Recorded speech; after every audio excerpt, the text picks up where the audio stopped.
दोस्तों नमस्कार, मैं राजीव आया हूँ जनपद महाराजगंज के घुगली ब्लॉक अंतर्गत ग्राम सभा हरखा में। इस समय हमारे साथ ग्राम प्रधान प्रतिनिधि के रूप में सनु प्रसाद जी हैं।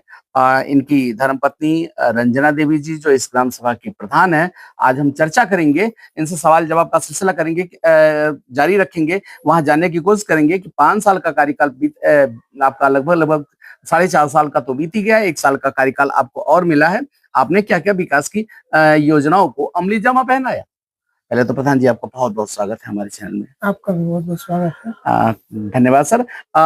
सर हम सवाल जवाब में सबसे पहला सवाल तो यही रहेगा कि हमारे दर्शक और हमारी जनता जानना चाहती है कि लगभग 4.5 साल का कार्यकाल आपका पूरा हो गया, 1 साल का आपके पास अभी समय बचा हुआ है। कौन कौन सी ऐसी योजनाएं थी जो जिन योजनाओं को आपने धरातल पर क्रियान्वित किया।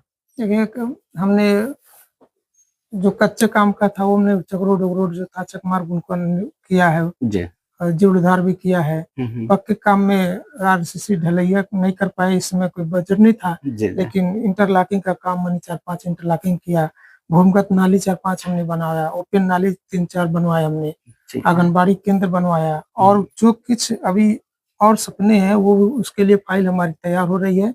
बचे हुए समय में मैं बहुत जल्दी कोशिश करके मनरेगा पार्क है, अन्नपूर्णा भवन है, ये मेरे सपने हैं जो भी मैं पूरा नहीं कर पाया हूँ, धरातल पे उतारने की जद्दोजहद लगी हुई है। बिल्कुल बिल्कुल, बहुत अच्छी बात है सर।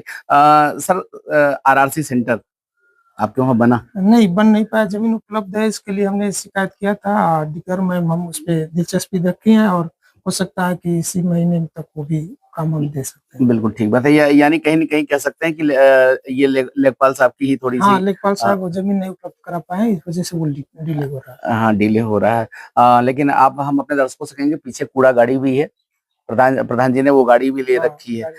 गाड़ी से संतुष्ट हैं सर? संतुष्ट है, जब तक गांव में वो चलेगी नहीं और उसका जगह नहीं है जहाँ उसको रिकम्पोस्ट करने के लिए, चाहे वहाँ जहाँ रख स्टोर किया जाता है, वो चीज बनी नहीं है तो इसको रख के क्या करेंगे। बिल्कुल ठीक बात है। प्रधान जी स्वास्थ्य ये क्या नाम है, सफाई को लेकर के, स्वच्छता को लेकर के कई सारे अभियान चले। सफाई बहुत जरूरी है।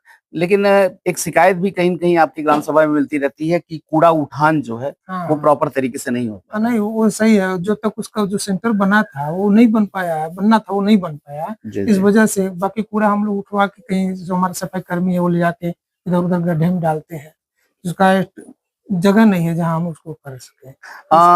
हम इसको प्रधान जी ऐसे भी कह सकते हैं कि आपके वहाँ कहीं सफाई कर्मचारी महिला है। महिला सफाई ये कारण तो नहीं है? कारण है, वो चला नहीं पाएगी, वो गाड़ी चला नहीं पाएगी और अलग से किसी को मानदेय है नहीं, इसलिए मुझे लगता है कि ड्राइवर की अनुपस्थिति भी है। ये भी है, सबसे बड़ा कारण ये भी है। जी जी। सर आंगनबाड़ी केंद्र आपके वहाँ बनने थे, बने? कंप्लीट हो गया, आंगनबाड़ी केंद्र कंप्लीट हो गया, चाबी भी हम सौंप दिए। जी जी जी, उसको उद्घाटन करना बाकी, उद्घाटन कर देंगे, चाबी सौंप दी है। बहुत बहुत अच्छी बात है। सर अन्नपूर्णा भवन अभी नहीं, वो अभी नहीं बन पाया है। बोले हैं तो बोल रहे हैं लोग कि अब मिल जाएगा अब आपको। प्रधान जी अभी आप जब अपने वहाँ लेबर रखते हैं तो उसको कितनी मजदूरी, आपके वहाँ क्या मजदूरी दी जाती है? तो हम शिकायत करेंगे, क्योंकि जो वर्तमान में अगल बगल मजदूरी है 450-400 है। साहब अगर 400 मजदूरी आप देते हैं तो मनरेगा में आप कैसे फिर वही 252-53 में वो देने हैं। अब बीबी जी राम जी योजना मनरेगा ही बदल करके बीबी जी राम जी हो गई, ऐसे में जिसमें 300 रुपए हो गए, कैसे मैनेज करते हैं प्रधान जी? बड़ी समस्या थी, हम लोग तो वही देते थे जो चल रहा है, इधर जनरली जो चलता वही हम लोग देते हैं, लेकिन सरकार द्वारा हम लोग को 252 उपलब्ध कराया जाता था, इससे हम लोगों को मनरेगा मजदूर मिलने में बड़ी तकलीफ होती थी। बिल्कुल, ये समस्या हर गांव में, ये समस्या सबके लिए है। हम लोग की भी एक चुनौती के तौर पे अलग से हम लोग देते हैं तब वो लोग जाते हैं, समस्या बहुत ज्यादा है।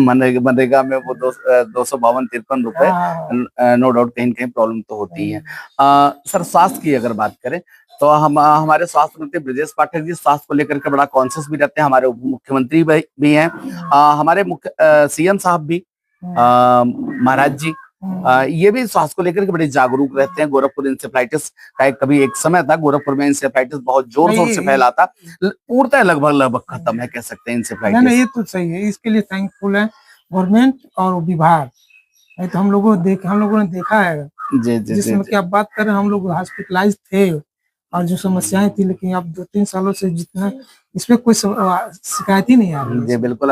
सर, केंद्र की भी बहुत सारी स्वास्थ्य को लेकर की योजनाएं चली है, ऐसे में प्रधान जी अपनी ग्राम सभा में स्वास्थ्य को लेकर की क्या व्यवस्था की है? नहीं, हम लोग शिविर लगवाते हैं समय समय। अभी पिछले 15 दिन पहले स्वास्थ्य से शिविर लगा था, मोबाइल वो एम्बुलेंस आया था, उसमें सभी व्यवस्थाएं थी। हमने बुलाया था गांव में जितने भी चेकअप था, सबको चेकअप करा के दवा ववा का काम वही आंख वाले भी लगाए थे शिविर। और ये अभी 15 दिन पहले जो आए थे लोग मोबाइल एम्बुलेंस में, वो बहुत सारा चेक करके दवा ववा सब वितरण कराया गया। नहीं, ये अच्छी पहले, ये सकारात्मक पहले।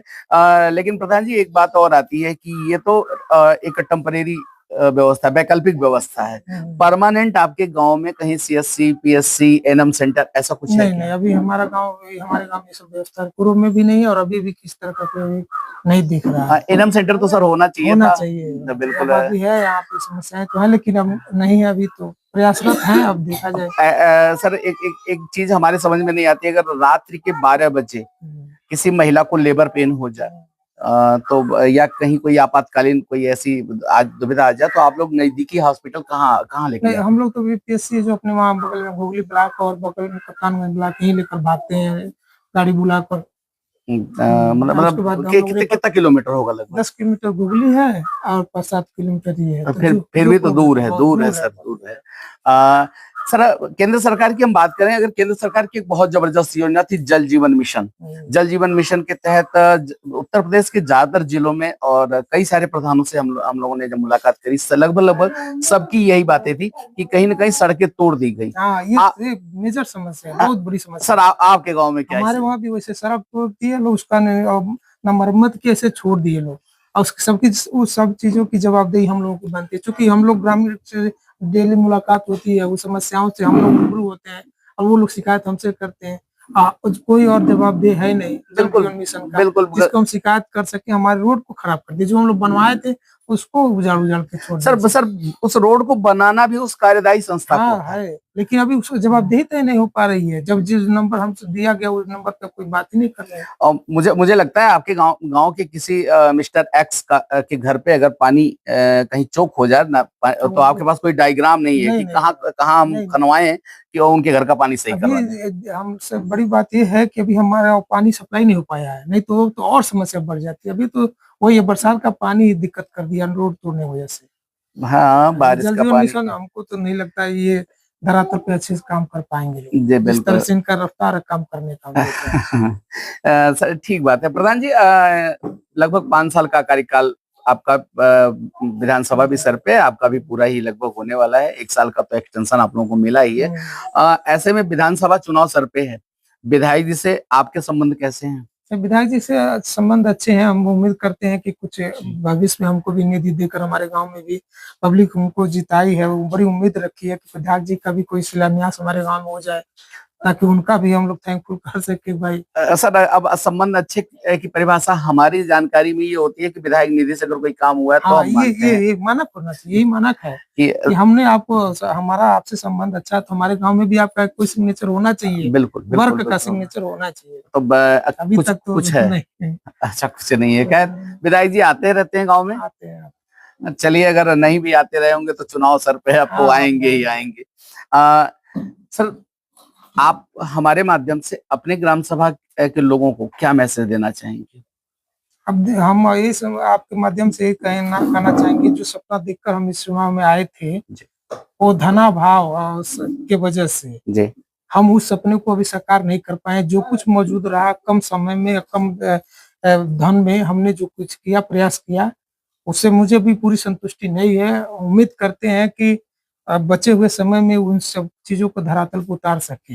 नहीं, ये अच्छी बात कही आपने। कहीं ना कहीं आपका ये कहना कि हमें लगता है हम और अच्छा कर सकते हैं, और होना भी चाहिए। सपना कुछ और, हाँ, व्यक्ति को संतुष्ट अगर हो जाए तो कोई मतलब नहीं होता। मेरा सपना कुछ और ही था, अलग गांव को लेकर। सबका होता है, मेरा भी है उस तरह जो ख्वाब था कि मैं भी आऊंगा इस परिवेश में, तो जो है उसको बदलूंगा, सिस्टम में से लड़ाई करके, झगड़ा करके उस गांव को अपने थोड़ा अच्छा बनाऊंगा। एक युवा सोच लेकर आए थे। बिल्कुल, लेकिन उसको हम पूरा धरातल पे, हमको लगता है 40-45% पहुंच पाए हैं। बिल्कुल, कोई सभी 100 का था, लेकिन नहीं हो पा रहा, और नहीं होने पीछे थोड़ा गांव छोटा है, बजट कम है, तमाम समाज, उसके बावजूद भी गांव वाले संतुष्ट हैं इस बात को लेकर कि कम बजट में 4-5 काम बहुत अच्छे हुए, बेहतरीन काम हुआ। हम अपने दर्शकों को बताते हैं, जब युवा राजनीति में कदम रखता है तो सोच अपने आप बदल जाती है। हमारे प्रधान जी इसके उदाहरण हैं। इनकी बातें सुनकर के लगता है किसी मचे हुए नेता से हम बातें कर रहे हैं। खैर प्रधान जी, एक सवाल और। चुनाव सर पे है, आप अपने ग्राम सभा के लिए आपने कुछ सपने देखे होंगे, वो कौन सी योजनाएं हैं जो आपने सोच के रखा है कि अगर एक कार्यकाल और मिला तो उन योजनाओं को हम अमली जामा पहनाएंगे? बहुत अच्छा सवाल किया आपने। इसे हमारा जो सपना था हमारा स्कूल का, तो स्कूल हमने सही कर लिया। हमको एक नरेगा पार्क चाहिए था, मनरेगा पार्क बनवाने के लिए अन्नपूर्णा भवन है ये, और जो एक आरसीसी से आरआरसी वो ढलैया चौथा था वो मेरा रह गया, सपना था बीच में है। सीसी, हाँ सीसी रोड है वो मेरा रह गया है, और वो हमारे बजट से नहीं हो पा रहा। हम चाह रहे हैं उसको इस बार पहना दें, अमली जामा पहना दें, ताकि वो काम मेरा हो जाता तो मेरा नाक बच जाता। जिसको हमने जुबान दिया था मैं इसको कर लूंगा तो मुझे सफलता मिल जाएगी, लेकिन अभी काम हो नहीं पाया है। ये बड़ा मेरे लिए चुनौती, मतलब ये आपके सपने हैं। हाँ बिल्कुल। डिजिटल लाइब्रेरी सोचे हैं कि बच्चों को जो है स्कूल के जो आ रहे हैं सब, उनको गांव में ही पढ़ने का लाइब्रेरी मिल जाए, वो तो मैं कर लूंगा। 1-2 महीने के अंदर डिजिटल लाइब्रेरी में कर लूंगा। ओपन जिम की भी बात होती है। ओपन जिम भी हो, वो तो मनरेगा पार्क में ही उसको कर लेना है। नहीं, ठीक बात है। आपने हमें समय दिया, इसके लिए बहुत बहुत धन्यवाद। आप लोगों को भी बहुत बहुत धन्यवाद कि आपने हमारी इच्छाओं को, हमारे गांव के सपनों के बारे में जानने की कोशिश किया। इसके लिए आप लोगों को बहुत बहुत, आपकी पूरी टीम को बहुत बहुत धन्यवाद। Thank you sir. ये थे ग्राम सभा हरखा के प्रधान प्रतिनिधि सनू जी। अब एक मजे हुए नेता की तरह आपने हमारे हर सवालों का जवाब दिया, और आपको बता दें कि आप प्रधान जी ने कहा कि कई सारी योजनाएं हैं जिन्हें किसी कारणवश, चाहे कम समय रहा, फिलहाल प्रधान जी के पास अभी 1 साल का समय एक्सटेंशन में मिल गया है, उन योजनाओं को प्रधान जी पूर्ण रूप में पूरा करने की कोशिश करेंगे। जैसे अभी आपने कहा कि हम चाहते हैं कि सीसी रोड हम नहीं बन पाया गांव में, ज्यादातर इंटरलॉकिंग ही हुआ है, तो सीसी रोड भी बनवाने का प्रयास करेंगे। आंगनबाड़ी केंद्र, सॉरी, अन्नपूर्णा भवन नहीं बन पाए, अन्नपूर्णा भवन है। डिजिटल लाइब्रेरी की बात प्रधान जी ने करी, और अगर जगह की उपलब्धता रही तो बारात घर भी प्रधान जी ने चर्चा की। मतलब ये सारी चीजें ग्राम सभा में प्रधान जी के पहले से वो एक था, एक गोल था। हाँ, एक गोल था कि अगर ये चीजें हम निश्चित धरातल पे इसको लाने का प्रयास करेंगे। लेकिन देखने वाली बात ये होती है कि प्रधान जी अपने इन सपनों को कितना सफल कर पाते हैं, साकार कर पाते हैं, मूर्त रूप दे पाते हैं अथवा नहीं। अगला कार्यकाल प्रधान जी के सर पे होता है कि नहीं होता है, ये तो यहाँ की जनता तय करेगी। फिलहाल देखने वाली बात ये होती है कि प्रधान जी को ये कितनी सफलताएं मिलती हैं। एबीपीएस न्यूज के लिए राजीव, लखनऊ, उत्तर प्रदेश।